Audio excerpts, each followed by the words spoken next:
bonjour à tous et bienvenue à cette première édition des rendez-vous du gaz renouvelable. Nous allons parler énergie, énergie propre, gaz renouvelable. Nous allons parler des effets sur l'eau, de la méthanisation. Nous allons parler agriculture par définition, avec cette question au centre de cette réunion ce matin avec vous tous. Vous êtes nombreux à savoir de quoi il s'agit, bien entendu. Ce produit par les méthaniseurs, ce résidu qu'on utilise en engrais, donc son impact sur la qualité de l'eau. Je vous présente les 4 intervenants de ce webinaire. Armelle Damiano, bonjour, vous êtes en duplex avec nous depuis la Bretagne, Nantes, je crois. Vous êtes la directrice de l'association AILE, Association d'initiative locale pour l'énergie et l'environnement. Vous êtes vous-même ingénieur agronome et donc basé, je le disais, en Bretagne. Sur le terrain aussi, 2 agriculteurs que nous avons le plaisir d'accueillir et qui interviendront dans quelques instants pour nous expliquer ce que ça a changé dans leur pratique professionnelle, la méthanisation, et puis aussi ce qu'il faut retenir comme bonne pratique selon eux. Servane Le Collinet, vous êtes agricultrice, bonjour.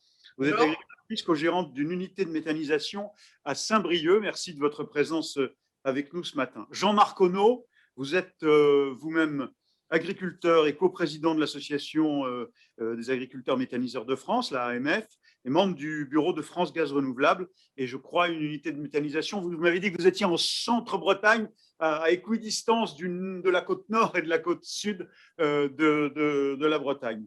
Merci à vous aussi d'être en direct avec nous. Et enfin, Cécile Frédéric, qui est avec moi dans ce studio des mêmes conseils, délégué général de France Gaz Renouvelable.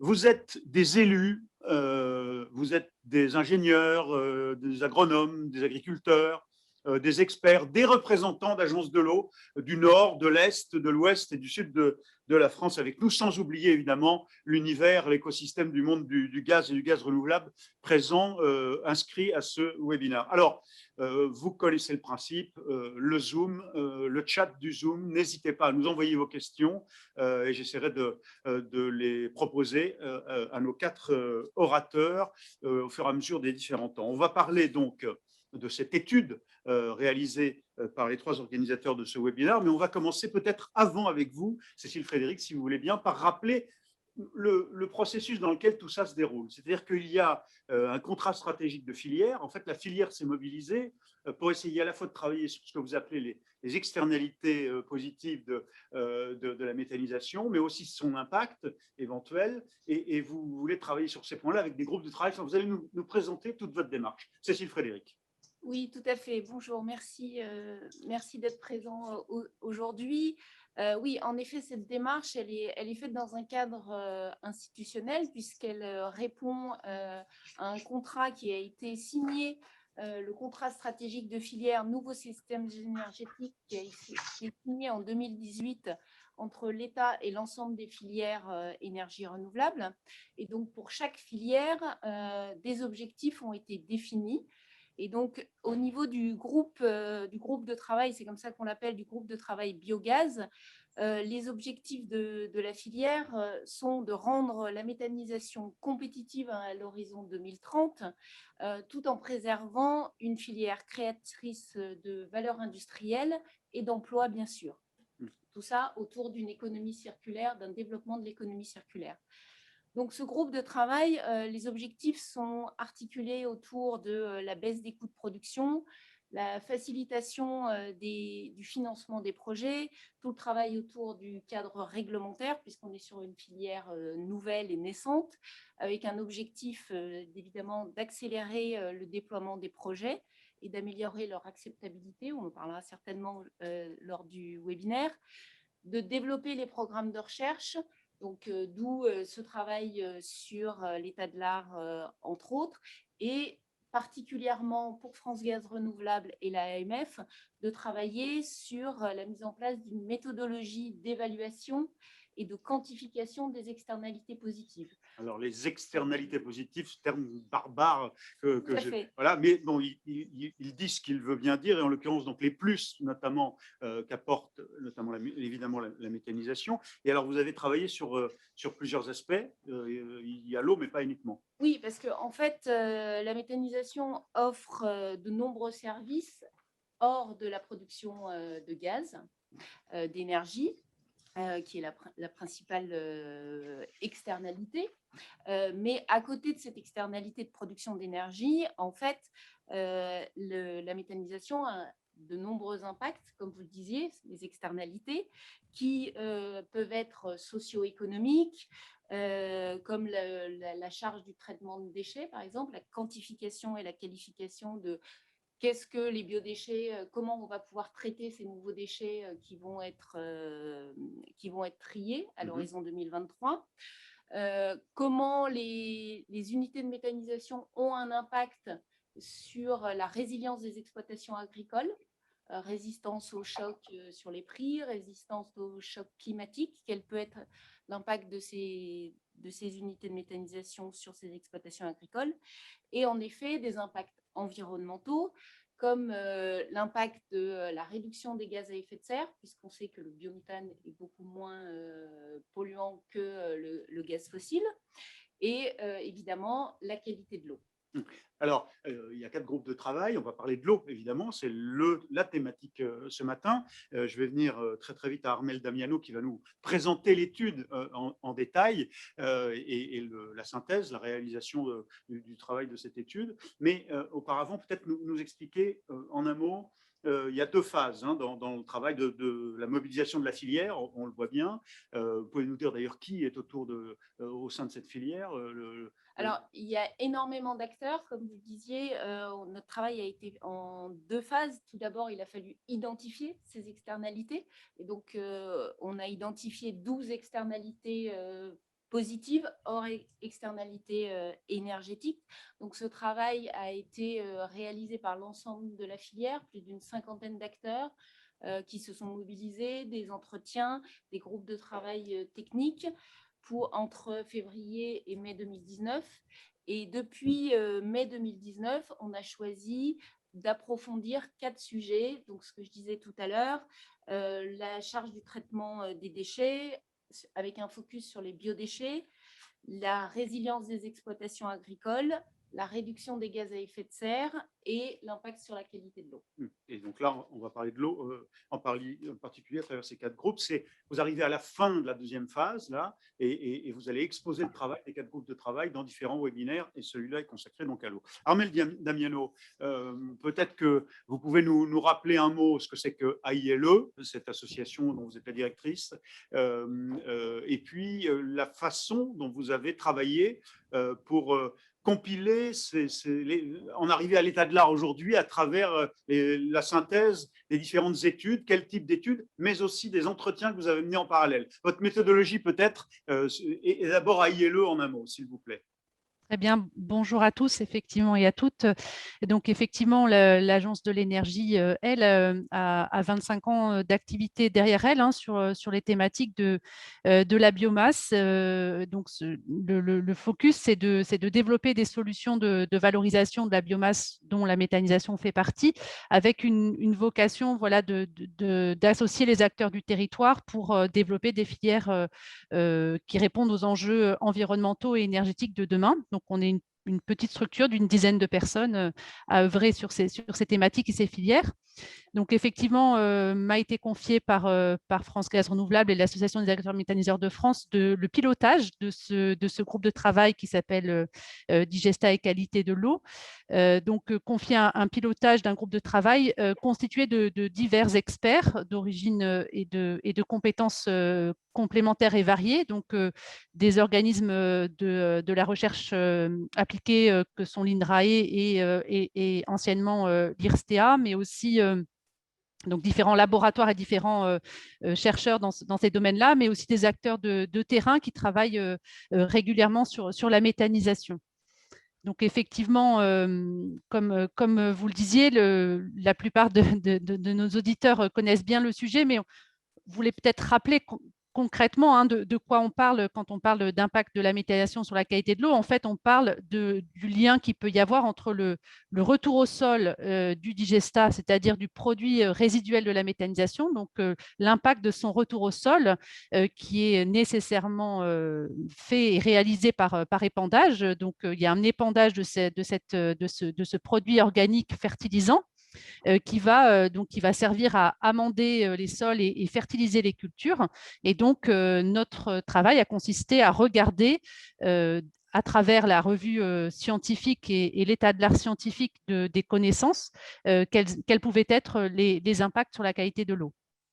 Et donc, le digestat, c'est bien cette matière qui est issue de la méthanisation et que les agriculteurs ensuite épandent, qui permet d'apporter des nutriments, de l'azote notamment. Et là, on va rentrer dans la complexité du sujet, qui est que selon la façon dont on procède, dont on travaille, les matériels qu'on emploie, en réalité, il y a plus ou moins d'impact positif ou négatif. C'est très tiré à grands traits. Alors, comment avez-vous travaillé pour étudier les études, les synthétiser et apporter déjà, avec les entretiens en parallèle, donc des témoignages de professionnels, vous êtes arrivé à quel résultat, avec quelle méthode? Oui, alors peut-être, si vous le permettez, si on peut refaire un tout petit peu de base d'agronomie au travers de la compréhension pour tout le monde, hein, du cycle de l'azote. En fait, le principe de la fertilisation, c'est qu'elle est indispensable à toute activité agricole. En fait, l'azote, quelle que soit la forme par laquelle elle est apportée, elle est apportée au sol et aux cultures, donc de différentes manières, avec différents produits. Donc, il y a une famille un peu générale qu'on appelle les produits résiduaires organiques. Ils ont une origine organique et donc les digestats en font partie. Donc, fertiliser les cultures, c'est la base même de l'agriculture pour favoriser la croissance des plantes. Et donc, le principe, hein, c'est que l'azote se conduit en cycle. Et donc, tout ce qui est apporté, l'objectif, c'est que ce soit exporté au moment de la récolte par les cultures. Mais il y a une partie, bien entendu, qui reste au champ avec les résidus de culture. Et puis, il y a des processus naturels, hein, de transformation de ces formes d'azote au contact de l'air, au contact du sol. Et donc, l'objet même des travaux et de l'évaluation de l'impact, c'est de voir à quel moment il peut y avoir des risques de lessivage, de lixiviation de cet azote et donc de son transfert ensuite vers les eaux. Est-ce Donc, qu'on peut, est-ce qu'on peut résumer, alors pour le béotien que je suis, peut-être que la formulation sera pas très rigoureuse. Il y a beaucoup d'experts qui sont dans l'audience de ce webinaire, mais il y a aussi des gens qui sont un peu à distance et que ça intéresse, des élus par exemple, qui veulent essayer de comprendre pour le cas échéant, s'engager dans cette filière. Est-ce qu'on peut dire qu'au fond, votre travail, c'était de faire la synthèse de ces études qui essayent de mesurer les impacts positifs ou négatifs de l'usage du digestat par les agriculteurs comme fertilisant, en comparaison par exemple avec les autres produits résiduaires organiques ou avec des engrais chimiques classiques, je dirais. Est-ce que c'était ça votre travail? oui, tout à fait. De toute manière, à partir du moment où on veut produire et avoir donc une activité agricole, on est bien dans une logique d'apport. On apporte des éléments fertilisants, dont l'azote, mais pas que. Et un des atouts de la méthanisation et des digestats, c'est d'apporter justement un équilibre de fertilisation au-delà de l'azote. Donc, on est bien dans une situation de toute manière où on compare des choses. On compare toujours des situations avec des situations existantes et les pratiques agricoles, quelles qu'elles soient, elles doivent être comparées les unes par rapport aux autres. Donc, ce digestat, c'est un nouveau produit, certes, assez diversifié dans sa composition parce que le digestat, encore une fois, et ça, je pense que c'est important de l'avoir en tête, hein, toute la nature et la composition de ce digestat, c'est le résultat de la nature et de la composition des intrants. En fait, ça reflète strictus sensus la composition des intrants. Donc, tout ce que vous rentrez sort, mis à part, bien entendu, une partie du carbone facilement dégradable qui s'est décomposé sous forme de biométhane, hein, puisqu'on parle bien de produire de l'énergie en parallèle. Mais les éléments fertilisants sont la photographie du mélange des intrants. Donc, la composition de ce digestat, c'est le reflet de l'entrée. Donc, quelque part, les agriculteurs aujourd'hui, ils épandent dans leur champ d'autres types de fertilisants, donc soit sous forme de lisier, soit sous forme de fumier, sous forme de compost ou sous forme d'apport d'engrais d'origine chimique, hein, l'ammonitrate en particulier. Et donc, on est bien dans une situation où la question qu'on s'est posée, c'est effectivement voilà, les particularités de ce digestat sur la qualité de l'eau. les plus et la question de la pollution. Est-ce que ça pollue plus ou moins et est-ce que ça pollue plus que ces autres éléments, par exemple. Et alors, il n'y a pas, dans ce débat ou ce sujet d'étude de l'impact de la méthanisation sur la qualité des eaux souterraines, vous dites que c'est un sujet complexe, il n'y a pas de consensus. Qu'est-ce qu'il en est? Alors, effectivement, c'est complexe parce que c'est difficile, encore une fois, de dissocier la nature du produit des conditions pédoclimatiques dans lesquelles on se situe. En fait, une activité agricole, elle s'inscrit toujours dans un terroir, dans un territoire, dans un environnement, et elles sont aussi le résultat, hein, la qualité de l'eau est le résultat de tout un processus qui s'inscrit dans un temps long. L'agronomie, c'est un temps long, qui s'inscrit dans un temps long et qui s'inscrit aussi par une histoire. Le sol est une matière vivante qui évolue parce qu'on lui apporte, mais aussi par le climat, par plein de facteurs. Donc, effectivement, de toute manière, les choses sont à regarder aussi avec l'idée que le contexte pédoclimatique a un impact majeur. Et donc, pour faire avancer la connaissance et l'état de l'art, effectivement, le travail que l'on a conduit, hein, c'est d'aller chercher toutes les publications scientifiques qui existent sur le sujet, qui font un lien entre apport de digestat au sol et impact sur la qualité de l'eau. Donc, en général, ça s'évalue par des mesures de reliquat d'azote sorti d'hiver. Hein. C'est une des manières de vérifier que sous l'apport de cet azote, eh bien, on a peu de résidus, de reliquats. Donc, ces travaux, effectivement, ont été menés dans différents contextes, en France, à l'étranger, etc. Il y a toujours des informations, enfin des avancées de la connaissance qui permettent de mieux connaître, mais il n'y a pas de généralité facile et de conclusion simple et évidente à mener. Combien d'études vous avez étudié, combien dans la littérature concernée, et quel type d'entretien vous avez mené en parallèle? Oui, alors il y a eu une trentaine de publications scientifiques. Encore une fois, elles ne sont pas si nombreuses que ça, mais c'est un état de l'art à l'échelle européenne. Il y a eu des travaux de recherche appliquée français qui ont été publiés dans la période de l'étude. Donc, en particulier, on peut citer des programmes comme Métapol Sol ou Méta-Méta, hein, qui ont été menés par des laboratoires français de l'INRAE et de l'ex-IRSTEA, hein, qui ont apporté des nouveaux éléments. Et effectivement, les entretiens complémentaires ont été conduits alors avec soit par exemple des organismes, enfin donc vous les avez cités puisque certains d'entre eux participent à ce webinaire ce matin, les agences de l'eau, et en particulier, on a eu plusieurs entretiens avec l'agence de l'eau Rameuse, hein, qui regarde cet aspect de très près. Et puis, on a eu également des entretiens avec donc soit des pilotes de programmes de recherche appliquée, soit également avec des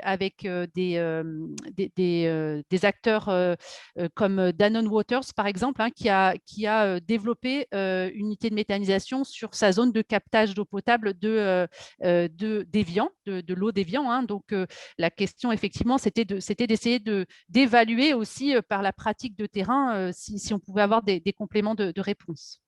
Alors, je précise que j'y reviendrai avec Cécile et Frédéric à la fin. On vous donnera les éléments, les adresses, les liens pour pouvoir aller étudier ou lire en effet la synthèse de ces études que vous avez réalisées. Mais peut-être qu'on peut en venir là à ce niveau, Armelle Damiano. Maintenant, alors, qu'est-ce que vous constatez? Quels sont les résultats de ce que vous avez noté? L'essentiel, je dirais, la vision claire, c'est que tout dépend de la pratique professionnelle des agriculteurs, tout dépend des pratiques. Expliquez-nous. Oui, alors c'est vrai que notre synthèse, hein, a été élaborée sous la forme de consensus et de débat. Donc le consensus, c'est effectivement qu'est-ce qu'on peut dire aujourd'hui de façon pour lesquels l'ensemble des acteurs s'entendent et s'accordent sur le fait qu'on puisse le dire. Les débats, je le dirais également, c'est plutôt ce sur quoi on n'est pas forcément d'accord, donc ça reste en débat, mais aussi ce sur quoi la littérature scientifique n'a pas suffisamment fourni de données pour pouvoir y répondre. Donc il y a deux aspects dans le débat. Sur le consensus, effectivement, un des éléments majeurs qui ressort, c'est qu'à pratique d'épandage similaire et à quantité d'azote efficace identique, hein, donc on parle bien il y a bien la notion de pratique d'épandage et la notion d'azote efficace. Ces digestats présentent globalement un risque de lixiviation similaire aux autres produits résiduaires organiques. Il n'y a pas de concernant les digestats, d'alerte particulière sur le risque sur la qualité de l'eau, ce qui est déjà, malgré parfois quelque peu déception quand on dit ça, c'est quand même scientifiquement un consensus fort, hein, qu'il faut noter, parce que c'est pas si simple que ça d'apporter des affirmations un peu générales, encore une fois, puisque beaucoup de choses dépendent des conditions et des contextes. Et donc, derrière ça, ça veut dire aussi que les risques de lixiviation sont surtout influencés par les pratiques agricoles. Et donc, vous avez aujourd'hui deux témoignages qui suivront, hein, qui vont dans le sens que voilà, l'expérience, l'apprentissage, l'adéquation entre le produit, les besoins, le bon moment pour épandre, la façon d'épandre sont essentiels dans l'impact que va avoir le digestat sur la qualité de l'eau. Oui. Ensuite, pardon, allez-y. Allez-y, Non, mais en fait, c'est aussi que quelque part, la méthanisation, là, on parle du digestat lui-même, hein, mais la méthanisation, quelque part, induit indirectement, provoque indirectement des modifications des pratiques d'épandage dans la zone concernée. On a des choses qui évoluent, on met en commun des effluents d'élevage de nature assez variée, on mélange finalement des fumiers, des lisiers, des produits qui ont plus des formes d'azote plutôt déjà minéralisées ou très peu minéralisées comme des fumiers. Et tout ça, on va les mélanger, les homogénéiser dans un digesteur pour en faire in fine un produit homogène, bien connu au moment de l'épandage parce qu'il y a beaucoup d'analyses qui sont faites. Donc, on va aller vers un produit dont les agriculteurs maîtrisent la composition et donc sont susceptibles de mieux l'utiliser et donc d'avoir un moindre impact sur la qualité de l'eau. On va venir par les praticiens directement, c'est-à-dire Servane Le Collinet à Saint-Brieuc ou Jean-Marc Conneau au Centre Bretagne à leur réaction à eux. Mais j'ai noté dans l'étude qu'il y a au moins 4 aspects très concrets pour lesquels j'ai compris ces aspects-là, je ne suis pas scientifique, mais qui interviennent. C'est-à-dire que déjà, il faut avoir une connaissance assez pointue de son digestat, la nature même de cette matière. Ensuite, il y a les questions de capacité de stockage d'un agriculteur, il y a la question des moments où on épand, hein, c'est ça, oui. Donc une phase possible, tout ça, ça joue. Et puis le matériel utilisé. Ces 4 grands facteurs sont des éléments qui interviennent dans l'impact ou non, positif ou non sur l'eau de l'épandage de cette matière du digestat. Tout à fait. L'évaluation dans des conditions normalisées de protocole expérimental au champ, on compare des situations entre différents produits dans des conditions, on va dire, normées, et donc dans des pratiques spécifiques. Après, l'enjeu pour s'assurer à l'échelle d'un bassin versant, à l'échelle d'un territoire, que effectivement les pratiques sont appropriées, eh bien, c'est quelque part apprendre comment utiliser au mieux ce nouveau produit. Et ça peut, c'est aussi ce à quoi s'attache la filière aujourd'hui, de diffuser les bonnes pratiques. Et donc, prochainement, sera publié à l'initiative d'Agrocampus ParisTech un guide des bonnes pratiques d'utilisation de ces digestats. Et l'expérience de Jean-Marc et Servane leur ont servi à apprendre à utiliser au mieux ce produit. Avant de leur passer la parole tout de suite, tout de même un mot court, si vous voulez bien, hein, Armelle Damiano, sur, dites-nous un mot des pièges à nitrate et des cives, qu'on comprenne de quoi s'agit-il là et quelle importance cela a-t-il dans la discussion.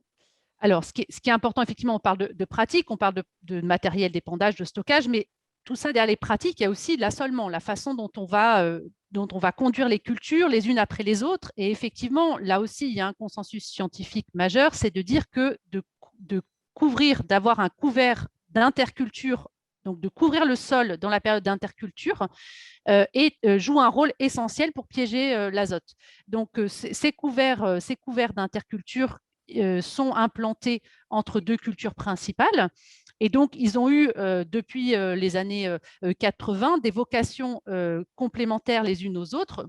On parle souvent de culture intermédiaire piège à nitrate, hein, donc c'est bien parce que ça a vocation à à capter l'azote supplémentaire pendant l'hiver, eh bien, au travers de la méthanisation, on développe des nouvelles formes d'interculture qui s'appellent les CIV, les cultures intermédiaires à vocation énergétique, mais qui ont vocation à jouer un rôle et avoir plusieurs rôles, rendre plusieurs services environnementaux, dont celui de piéger également l'azote en hiver. Donc, ce rôle, la méthanisation introduit aussi ou développe ces solutions d'interculture qui sont également essentielles pour prévenir les risques de lixiviation sur la période hivernale.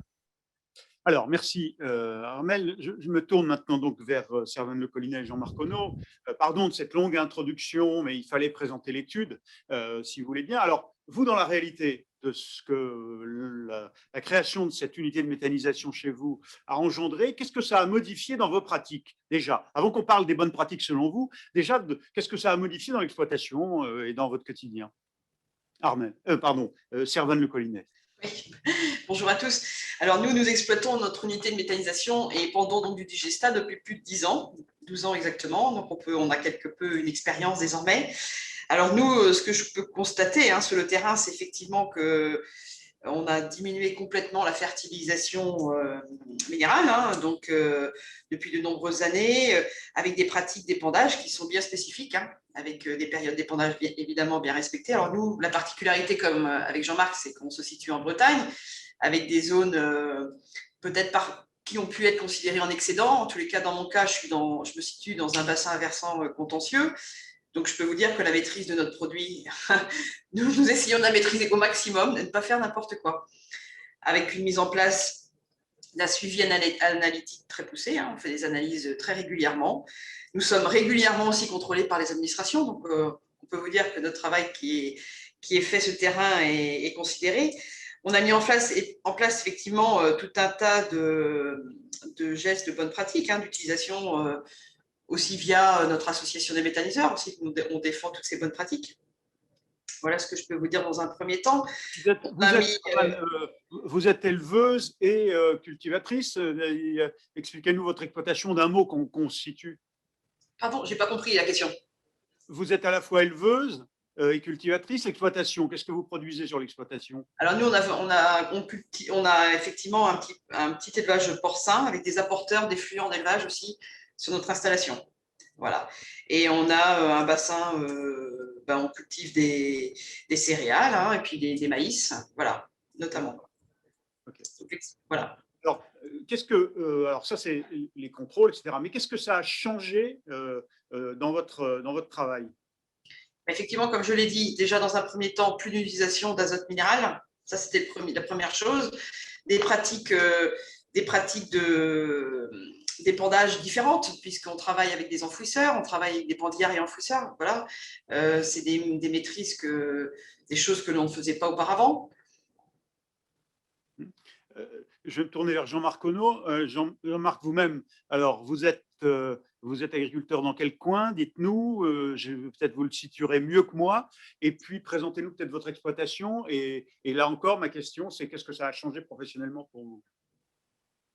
Donc, bonjour à tous. Donc, moi, je me situe donc entre Pontivy et Logminé, nord du Morbihan, centre-Bretagne. Le site a démarré donc, le 2 février 2010, donc il y a plus de 11 ans. Une exploitation porcine à l'origine, 250 truies, naissant en dresseur, qui n'a pas bougé depuis. Et on a donc au niveau du site la particularité d'avoir un certain nombre de déchets industriels de proximité, des déchets de légumes, des graisses agroalimentaires, qui ont permis d'apporter, on va dire, un complément donc aux rations de base que j'avais, lisier de porc, un peu de fumier venant de voisins, ainsi que donc des cultures interpellaires que l'on a pu mettre en place. Moi, je dirais que la méthanisation, qu'est-ce qu'elle a changé? Elle a tout changé. Elle a tout changé dans mon raisonnement, donc vis-à-vis à la fois de mon fonctionnement d'exploitation, étant donné que je recherche le plus possible de travailler avec des produits frais, de manière à avoir le meilleur potentiel méthanogène. Donc, j'investis dans des bâtiments, je rénove mes bâtiments dans le sens à diminuer les gaz à effet de serre. Le deuxième intérêt, c'est qu'on a pu aujourd'hui avoir un produit homogène. Donc, comme l'a expliqué Armel, on rentre différents produits et ces produits donc, sont mélangés et on a un produit qui est homogène avec 4 à 5 analyses qui sont faites tous les mois dans le cadre de tout ce qui est mis en application donc, de la fertilisation. On a donc aussi, avec des traiteurs de terre, donc, parce que j'ai 250 hectares de mise à disposition avec des partenariats avec mes voisins, supprimé plus de 80 tonnes d'engrais chimiques, donc ce qui n'est pas négligeable. Et dans la pratique chez moi, auparavant, j'étais éleveur de porc, j'épandais du lisier. Le lisier n'avait pas une bonne minéralisation, surtout lorsque les conditions air, température, humidité n'étaient pas suffisantes. Et donc, on se devait de mettre de l'engrais chimique. Sur le maïs, on se devait de mettre un petit starter pour aider. Donc, le constat, c'est qu'on est à même quantité d'engrais organiques que l'on avait avant, mais avec une meilleure efficacité. Donc, l'engrais chimique, c'est une suppression, c'est toute l'économie de fertilisation qui a été faite sur mon exploitation. Et on suit aussi, comme fait Servan, donc tout ce qui est aspect, donc on va dire reliquat. On est aujourd'hui entre 20 et 30 unités, donc simplement de reliquat fin de culture, c'est-à-dire quasiment rien. Et derrière, on a aussi modifié notre cycle de production en implantant des cives, alors des cives d'été, avec des petites astuces, par exemple, où on met du tournesol avec donc de l'avoine en cive d'été, mais en même temps, je mets un peu de seigle, parce que le seigle va me permettre de couvrir le sol quand on aura ensilé au mois d'octobre, novembre, on aura ensilé les tournesols, et bien on a le seigle qui est implanté, et donc il va capter ce qui pourrait rester d'un point de vue résiduel. Voilà. Donc tout un cheminement. Je tenais aussi à apporter comme des éléments concrets sur le sol lui-même, parce qu'on ne peut pas raisonner la qualité de l'eau sans parler d'un équilibre dans le sol. Et donc moi, ce que je constate chez moi, peut-être aussi lié aux différents produits qui sont en entrant, mais ce que je constate, c'est qu'au niveau de la qualité donc, du sol, on a un sol qui se comporte mieux, on a un taux de matière organique au bout de 12 ans qui est identique à celui qu'on avait avant de démarrer la méthanisation, et qui veut dire matière organique autour de 3-3,5%. Donc tous les ingénieurs qui sont présents connaissent mieux l'intérêt, c'est le garde-manger. Et le garde-manger fait qu'on ait une bonne structure de sol, et donc en même temps, on a d'autres effets qui se coulent, comme je les appelle, c'est qu'au niveau de tout ce qui est aspect fertilisation, plus d'adventices, étant donné qu'on a un temps de séjour de plus de 100 jours au niveau du site.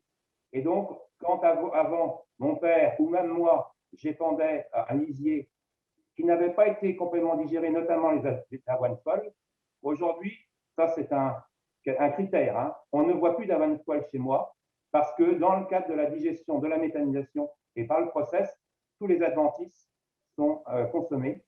Voilà. Donc, voilà les messages que je pouvais donner.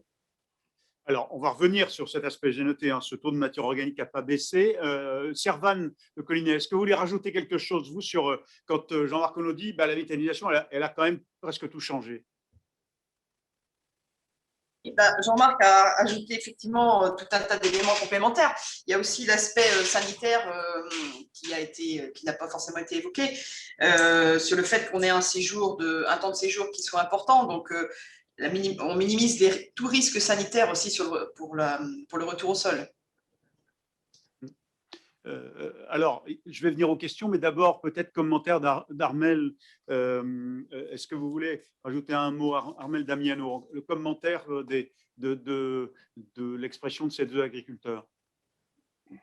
Non, mais c'est aussi le message qui est porté derrière cette question de l'analyse de l'impact, c'est que quelque part, derrière l'arrivée d'une méthanisation, il y a une véritable stratégie agronomique et de conduite de l'exploitation agricole qui est repensée.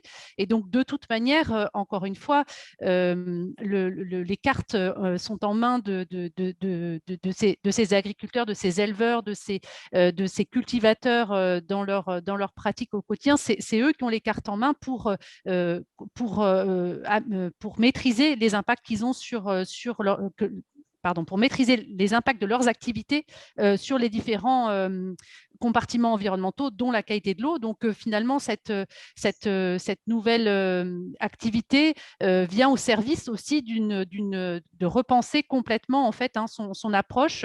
Et ce sont aussi des gens, et vous les entendez parler, qui sont énormément compétents, qui ont des maîtrises sur l'agronomie aujourd'hui. Et un groupe de travail de l'association se penche sur le retour au sol et l'agronomie. C'est bien parce que l'expérience, le partage de la connaissance, la maîtrise technique sont des facteurs essentiels pour préserver en fait la qualité de l'eau dans tout ce qu'on fait en agriculture en général. Alors, il y a à ce stade, sur le constat, puis on viendra aux bonnes pratiques dans un instant, mais il y a à ce stade des objections ou des commentaires ou des questions qui sont posées par le chat de Zoom. Quelqu'un nous dit la méthanisation ne fait pas faire d'économie d'azote, elle restitue l'azote introduit dans le méthaniseur. Peut-être je voudrais vos commentaires à tous les trois sur ces remarques ou affirmations. Le digestat sur certains sols karstiques serait un problème, évoquent certains. Et puis il y a une question, la fertilisation des cives, est-ce qu'elle n'est pas contre-productive dans la lutte contre l'excès d'azote? Alors peut-être, qui veut répondre? Jean-Marc Ono, Servan Le Collinet, Armel Damiano, qui le premier des trois veut parler? Jean-Marc Ono peut-être?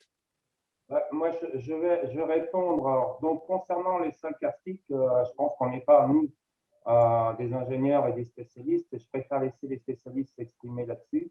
Je ne maîtrise pas. En Bretagne, on est plutôt sur des sols, on va dire, acides. Donc, voilà. Le deuxième point, sur la notion des cives. Bon, vous voyez, actuellement, là, on est en train d'enceler les cives d'hiver que l'on a implantées. On a mis une fertilisation à raison de 80 unités d'azote total donc sur ces cives. On va en sortir 120. C'est-à-dire qu'on a eu à la fois l'azote qu'on a épandu et donc le phosphore, parce que je n'ai pas parlé d'équilibre.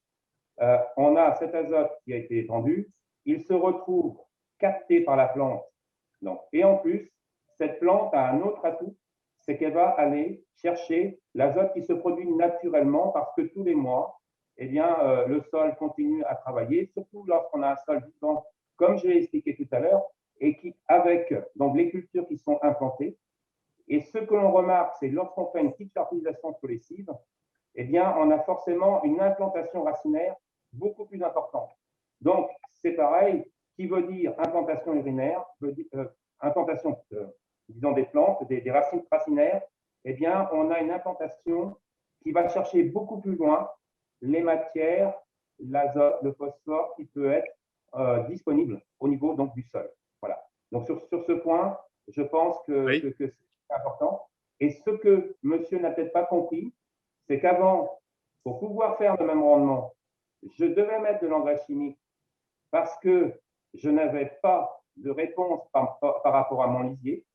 Et à la sortie, il restait 80 unités d'azote parce que le lisier se dégradait plus tard et ne correspondait pas au moment où la plante en avait besoin. Et aujourd'hui, j'ai supprimé ces 30 à 40 ou 50 unités de chimique que je mettais avant. Donc, c'est véritablement une économie dans ce sens-là. Ok, Servan Le Collinet, votre commentaire sur ces trois Ce que je voulais aussi également ajouter, c'est qu'on a un travail du sol qui est beaucoup moins important aujourd'hui du fait de l'utilisation d'un digestat, comme l'a expliqué Jean-Marc. Le système racinaire qui est important avec les couverts, les intercultures, permet aussi d'avoir une structure du sol qui est importante. On le constate bien, nous, dans notre région en Bretagne. Donc, moi, je ne peux pas expliquer les sols karstiques puisque je ne suis pas concernée, mais effectivement, sur notre implantation, nous, dans notre secteur, le travail du sol est beaucoup moins important. Là, je vois, on vient de travailler l'implantation des maïs. Les passages sont beaucoup moins importants qu'à l'époque où on dépendait un simple lisier ou du fumier. Ouais. Voilà. Armel Damiano, votre commentaire? Oui, alors de façon générale, effectivement, comme on le dit, hein, effectivement, on est bien dans une situation où tout l'azote qui est apporté dans le digesteur se retrouve intégralement et en quantité présent dans le digestat. Donc, on est bien dans cette logique de dire que c'est l'intégralité de cet azote qui sert ensuite à fertiliser les cultures. Mais comme le précisait Jean-Marc Auneau, l'ambition et l'enjeu, c'est de réduire la fertilisation minérale. Alors, pour plein de raisons, hein, elle est non seulement très coûteuse pour les utilisateurs, mais elle est aussi très coûteuse d'un point de vue bilan environnemental. Hein. C'est une azote, c'est à peu près 1 litre de fuel pour 1 kilo d'azote. Hein. Son coût de production énergétique et donc son impact sur les gaz à effet de serre est significatif. Et donc, aujourd'hui, l'évaluation fait, il y a une publication récente de la DRAF associée à l'Agence de l'eau Loire-Bretagne, hein, qui a analysé sur la base d'une l'enquête de 4000 exploitations agricoles dans les bassins versants bretons, les pratiques de fertilisation, mais aussi des pratiques agricoles dans ces bassins versants. Et on a pu statistiquement démontrer que les utilisateurs de digestat réduisent de l'ordre de 40 kg par hectare, par exemple pour fertiliser le blé, hein, réduisent le recours à l'engrais minéral de 40 kg par hectare. Donc, on a factuellement aujourd'hui démontré que l'usage de ces digestats permet aux agriculteurs d'avoir un moindre recours à de l'azote d'origine chimique et minérale, qui est un enjeu fondamental aussi dans ce que… À la fois sur l'eau et sur les gaz à effet de serre. Voilà, et dans l'enjeu aussi qu'en Bretagne, la question, elle est aussi une question de l'équilibre de l'apport et donc finalement de moins importer d'azote minéral, c'est aussi un enjeu d'équilibre de territoire qui est majeur. Alors, il y a 2 questions là qui vont nous permettre de passer à la deuxième thématique sur les bonnes pratiques, mais qui vont nous permettre de faire le lien, mais qui sont, alors peut-être que je les formulerai pas de façon absolument précise ou rigoureuse pour un agriculteur, mais il y a une question sur vos rendements, au fond, est-ce qu'ils sont restés aussi efficaces? Est-ce que vous avez les mêmes objectifs de rendement pour vos cultures principales? Et puis, il y a une question sur la façon dont vous gérez les digestats, si j'ai bien compris. Est-ce que les digestats de nos intervenants subissent une séparation de phase avant épandage ou non, et pourquoi? Alors là, on rentre vraiment dans votre technique, dans votre pratique, mais et puis on verra après les bonnes pratiques. Mais sur ces 2 questions, Servane Le Collinet, Jean-Marc Auneau, qu'est-ce que vous répondez? Peut-être les rendements et la façon dont vous utilisez le digestat. Alors, nous c'est un épandage de digestat brut. Il n'y a pas de séparation de phase, effectivement. Voilà. Quant au rendement, on est resté sur des bases similaires à ce que l'on pouvait effectivement avoir avant, à savoir que quand même, nous, ici, on est en réduction de fertilisation importante par rapport à d'autres secteurs en France. Donc, moi, je ne pourrais pas comparer à un secteur du bassin peut-être parisien par rapport à ce que nous, on peut obtenir en Bretagne. C'est effectivement pas la même chose. Peut-être que Jean-Marc, chez lui, ça va déjà être différent, un petit peu plus. Jean-Marc Auneau, alors, rendement et utilisation du digestat, séparation de phase. Alors, concernant les rendements, objectivement, on fait aussi bien, sinon mieux. Pourquoi? Parce que lorsqu'on avait du lisier, on avait toujours notre dépendance climatique. Et un printemps comme cette année, objectivement, sec et froid, eh bien, le lisier n'a pas la même valorisation que ce qu'a pu apporter le digestat.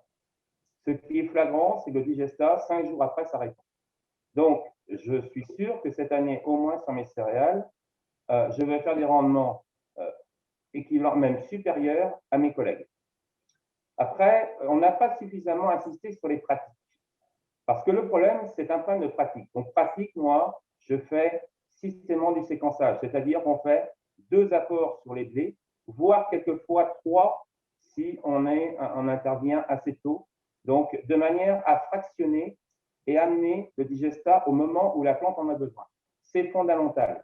On fait quelque part une utilisation du digestat comme si on mettait de l'engrais chimique, avec une analyse aussi si on doit compléter entre le premier et le deuxième passage, en fonction du potentiel qu'on peut avoir. Donc ça, ce travail de fractionnement est important. L'autre schéma qui est important aussi, c'est d'apporter quand la plante en a besoin. C'est-à-dire qu'ici, on a entre 7 et 8 mois de stockage, donc du digestat, et de manière à pouvoir épandre. Alors, ce qui est difficile dans le travail, c'est qu'en l'espace de 2 mois et demi, on va sortir 80% donc, du digesta, hein, en 2 mois et demi, 3 mois. Là, c'est pleine balle au niveau boulot. Mais en tout cas, on a un produit qui sort et qui est valorisé au bon moment. Après, il y a des pratiques aussi. Vous êtes entré, Jean-Marc, justement, dans notre thématique des bonnes pratiques. Je voudrais que là, vous essayiez tous les trois, si vous voulez bien, de nous faire un peu une synthèse de ce que vous considérez comme les bonnes pratiques qui permettent à la fois d'éviter de pollution supplémentaire, le cas échéant, au contraire de valoriser à la fois votre exploitation, vos rendements, et aussi les bons usages dans la gestion, évidemment, de l'eau.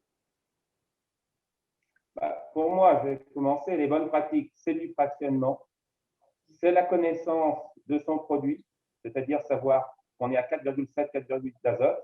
C'est une réflexion en amont quand on peut le faire de l'équilibre phosphore-azote, parce que ce qui est, et notamment l'agence de l'eau Loire-Bretagne est très sensible à ça.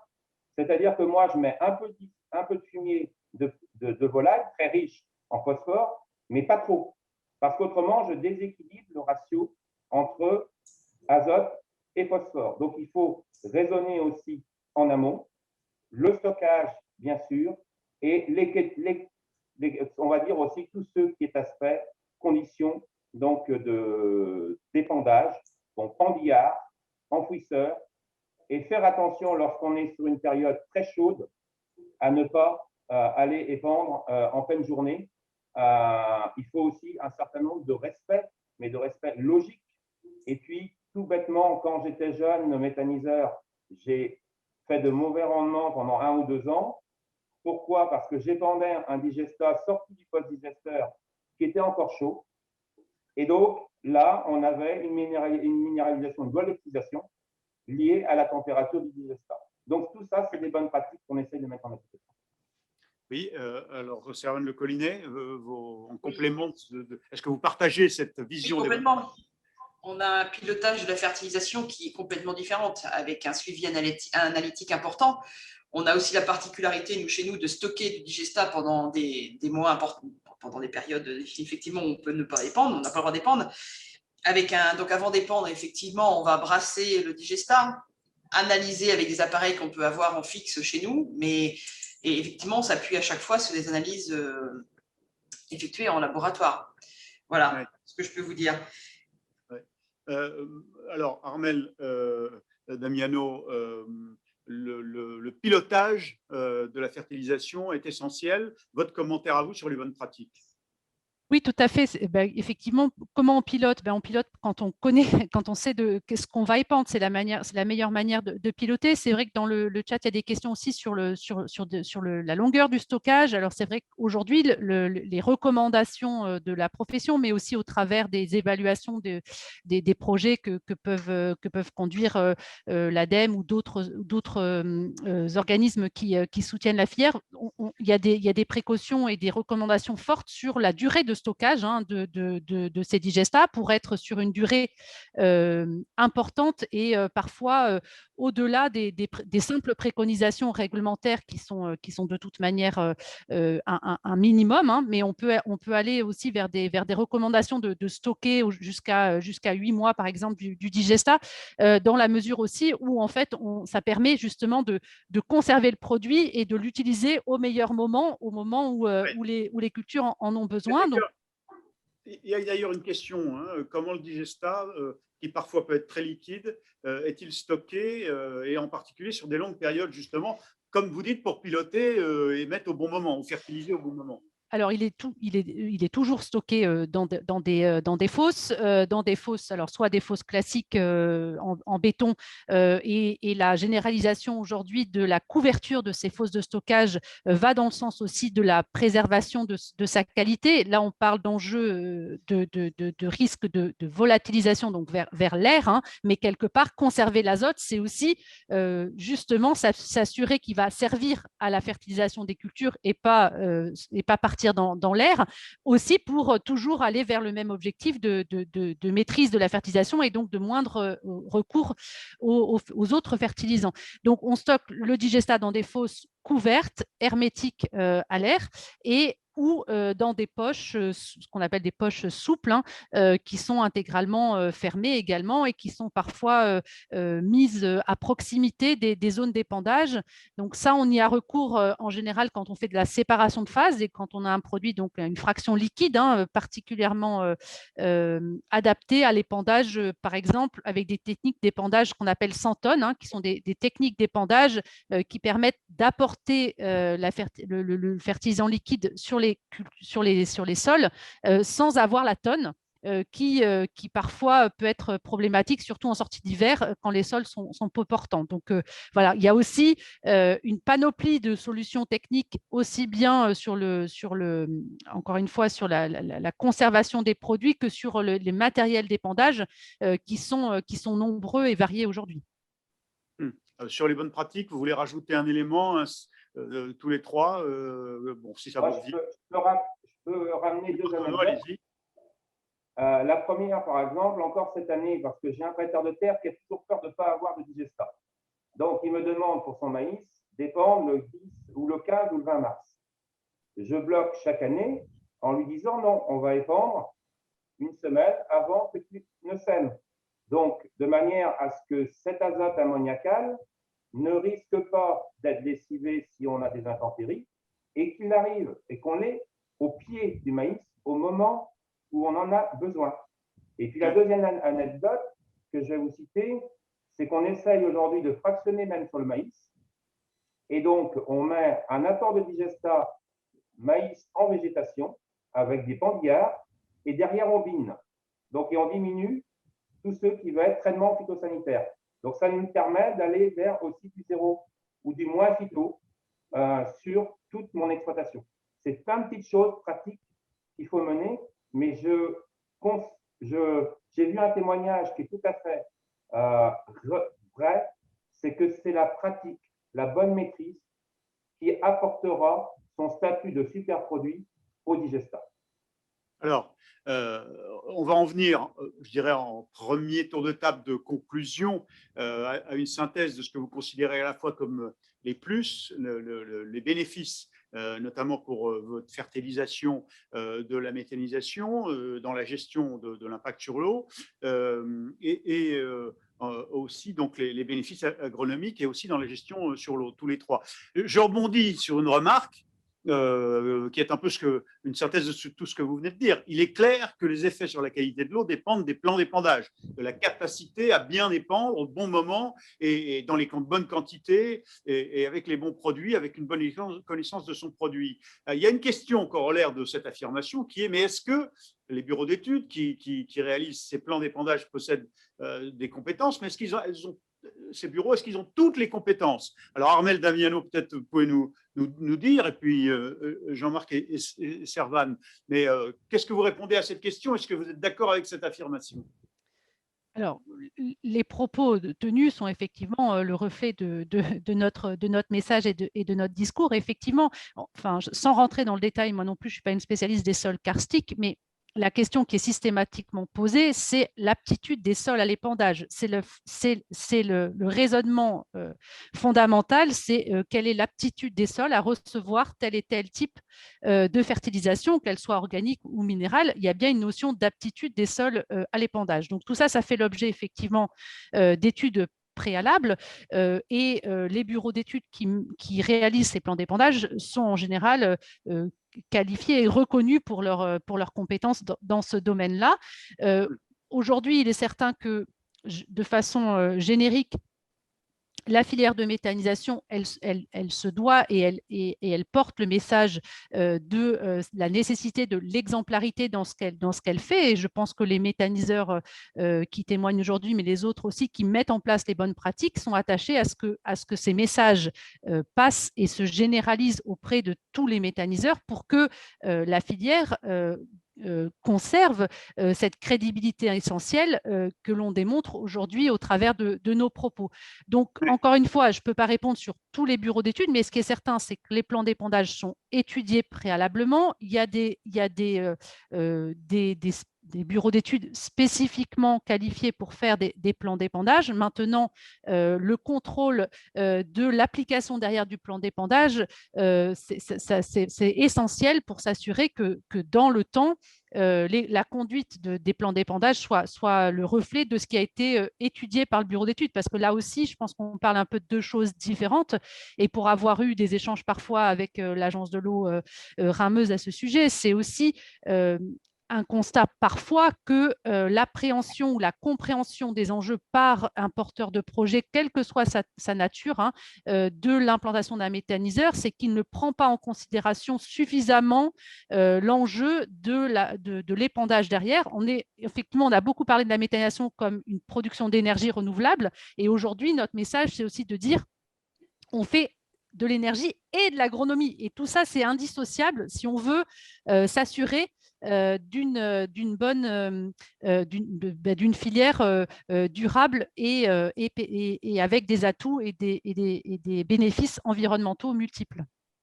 Alors, à tous les trois, un tour de table autour de ce que vous considérez comme les bénéfices, au fond, à la fois agronomiques et dans la gestion de l'impact sur l'eau, de la méthanisation aujourd'hui via le digesta et son usage. Alors, je refais le tour. Servane Le Collinet, peut-être votre vision en synthèse des bénéfices. Et alors, ce que je peux aussi rajouter, c'est qu'être méthaniseur aujourd'hui, il faut avoir différentes compétences. Il faut être effectivement producteur d'énergie et agronome à la fois. Donc, la maîtrise de notre produit, de notre cycle de production du début à la fin est importante. Effectivement, sur l'utilisation du digesta aujourd'hui, moi, je ne peux apporter que du positif. Les utilisateurs ou les prêteurs de terre que l'on a pourraient en témoigner également. Donc, comme on l'a évoqué, la suppression de l'engrais minéral pour nous est importante, surtout dans notre situation géographique. Ce qui a aussi un autre impact important, c'est sur en tout cas, nous, on ne constate plus d'odeur à l'épandage du fait qu'on ait un temps de stockage qui soit très important. Donc ça, c'est aussi très bénéfique, à mon sens. Et le respect, le pilotage de la fertilisation, c'est quelque chose c'est pas quelque chose que l'on a appris, mais qu'on a appris à maîtriser beaucoup plus, que ce que l'on faisait auparavant. Et donc, sur la question de l'acceptabilité, ça a un impact aussi, j'imagine, les voisins, etc. Jean-Marc Onneau, votre vision en synthèse des bénéfices, alors, je dirais. Alors, étant donné que je suis éleveur de porc en Bretagne, poser un projet de méthanisation, on devait forcément enclencher toute cette réflexion environnementale, cette réflexion de valorisation, tout ce qu'on a connu. Et donc, mon constat, c'est qu'on a, comme mes collègues éleveurs de porc, mais qui n'ont pas les moyens, on va dire, de maîtriser aussi bien que nous, on a engendré beaucoup d'engagement de maîtrise.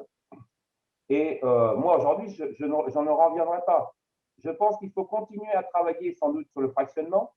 Il faut continuer à travailler sur des techniques, mais je ne démords pas du fait qu'il faut épandre au bon moment un bon produit que l'on connaît et qu'on ait aussi une réflexion en amont quand on peut maîtriser à la fois l'azote, le ratio azote-phosphore, parce que c'est important, ou peut-être justement de faire une séparation de phase dans certains cas, si on a trop de phosphore pour mieux l'assimiler, mais d'intégrer une réflexion globale et de ne jamais oublier le taux de matière organique, parce que le taux de matière organique, c'est le garde-manger du sol, donc c'est la vie biologique du sol.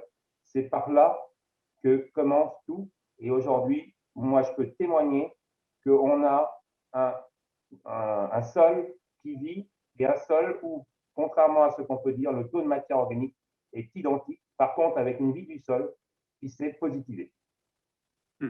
Merci. Armel Damiano, je vous laisse conclure sur cet aspect. La question de la gestion des épandages, du digesta est évidemment stratégique.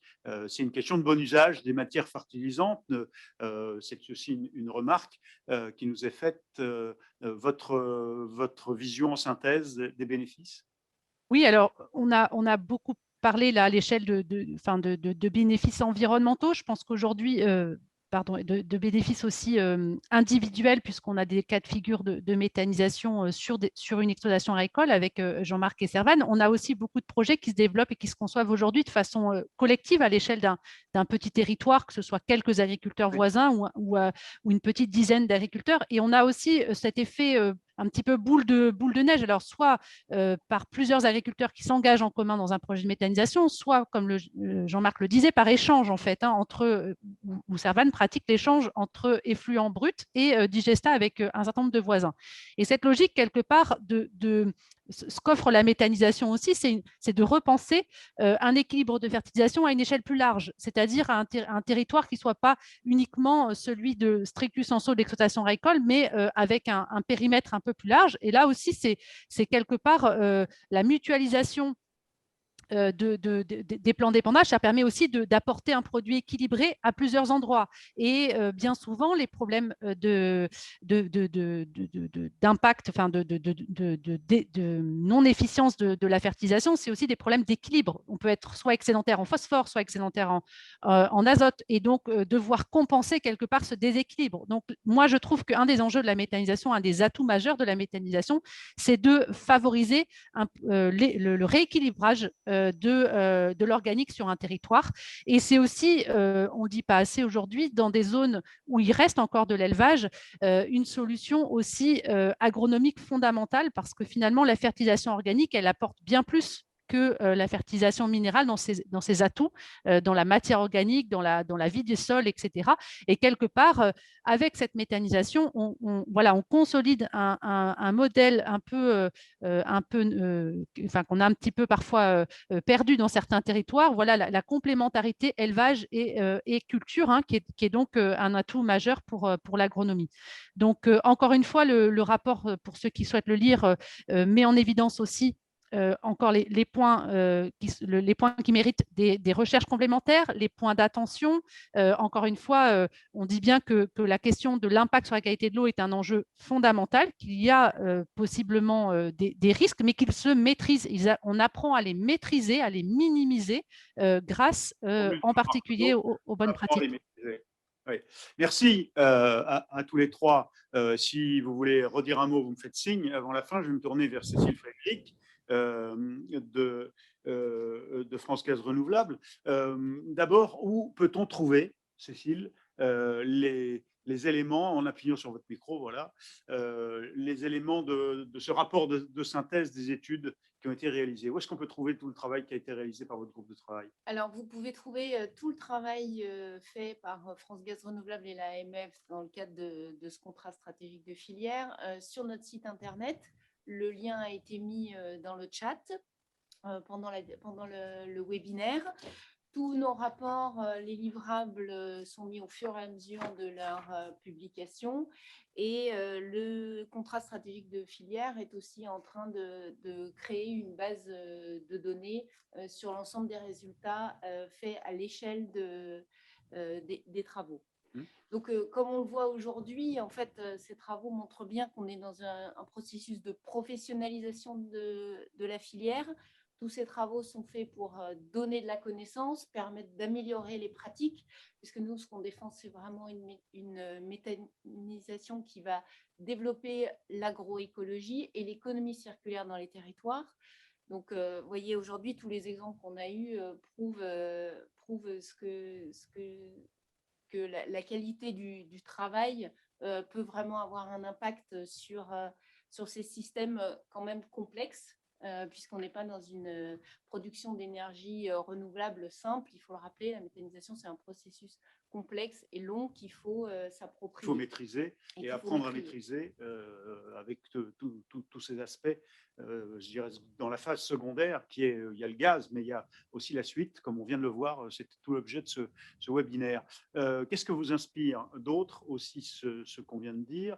Et la suite du travail, ça va être quoi? Alors, ce que m'inspire ce premier travail, c'est qu'évidemment, il faut poursuivre les recherches, il faut poursuivre les analyses. Nous allons, au niveau de France Gaz Renouvelable et l'AMF, poursuivre le travail de revue scientifique dès que de nouvelles études sortiront pour mettre à jour cette étude. Et nous continuons évidemment à travailler sur les autres sujets. Et donc, j'invite les gens intéressés aujourd'hui à s'inscrire pour le prochain webinaire qui traitera de la participation de la méthanisation à la réduction des gaz à effet de serre, au travers notamment des différentes méthodologies analyse cycle de vie, qui peuvent être des choses aussi complexes à comprendre, mais justement, on a voulu faire un premier travail de mise en perspective de ces différentes méthodologies. Et donc, ce prochain webinaire aura lieu le 10 juin. Le 10 juin. Un mot peut-être sur la formation. Ceux agriculteurs qui veulent améliorer leurs connaissances et leur capacité de pilotage. Je me tourne là vers Armel Damiano. Qu'est-ce que vous leur conseillez, ceux qui diraient je veux me former mieux, acquérir plus de connaissances pour mieux piloter ma fertilisation et cette phase? Qu'est-ce que vous dites? Je pense effectivement que c'est essentiel.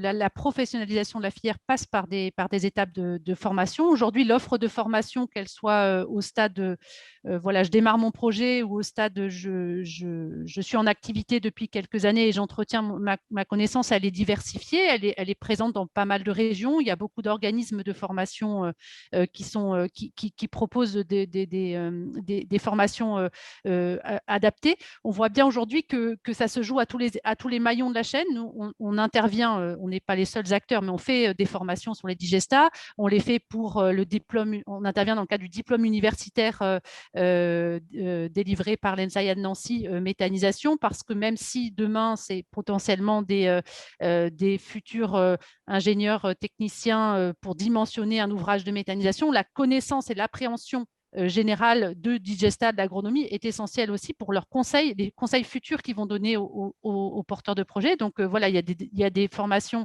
au moment de l'obtention de diplôme pour des jeunes à l'université. Il y a des licences. Il y a également c'est la filière, pardon, la profession s'est dotée d'un certificat de spécialisation, donc une qualification responsable d'unité de méthanisation agricole, le RUMA, c'est un terme un peu facile à retenir, et donc aujourd'hui qui est délivré par plusieurs MFR et centres de lycées agricoles, etc., qui a vocation aussi à professionnaliser la filière. Donc encore une fois, dans le sens de ce que dit Cécile, tout ça est nécessaire pour s'assurer de la bonne conduite des méthaniseurs, et donc la formation évolue et s'enrichit au fil du temps, et ce sujet de l'agronomie et de l'utilisation des digestats est au cœur des préoccupations de formation. Alors, et à cet égard, on a bien vu à travers le chat de notre Zoom qu'il y avait un débat très fort, pas de consensus comme vous le disiez, mais un débat avec des questions, des affirmations et des réponses parfois. Pour répondre par exemple à la question de la fertilisation des cives, vous voyez cette question, celle-ci est encadrée par la réglementation, voilà, c'est précis, et ça rentre dans cette formation que vous évoquiez à l'instant, Armel Damiano. Merci à tous. France Gaz Renouvelable et les organisateurs de ce webinaire vous remercient et vous répondront aux questions qui ont été posées sur le chat, bien entendu, d'une manière plus rédigée, plus écrite qu'en direct. 10 juin, donc, c'est le deuxième groupe de travail. Nous vous donnons rendez-vous ici, depuis ce studio des mêmes conseils, sur l'impact de la méthanisation sur la lutte contre les gaz à effet de serre. Merci à tous de votre participation, de votre présence, de vos questions et de vos commentaires. Et merci à Servane Le Collinet depuis Saint-Brieuc, Jean-Marc Onneau depuis le Centre-Bretagne, d'Armel Damiano depuis Nantes, et ici depuis Paris à France Gaz Renouvelable. Merci à tous.